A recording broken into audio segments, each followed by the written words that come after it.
జిల్లాలోని జగ్గైపేట మండలం బుద్ధవాడలోని UltraTech cement plant లో బాయిలర్ పేలడంతో కనీసం 15 మంది గాయపడ్డారు.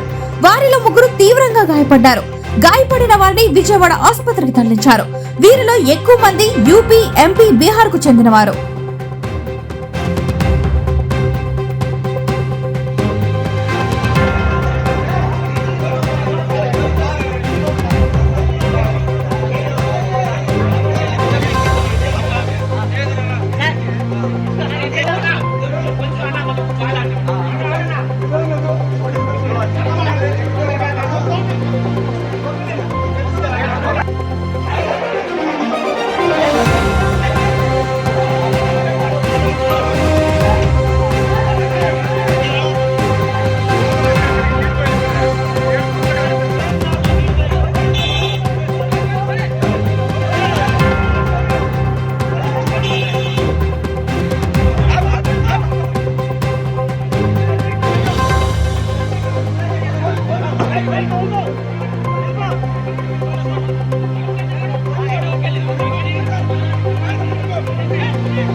వివిడి న్యూస్ టీవీని తక్షణమే సబ్స్క్రైబ్ చేసుకోండి.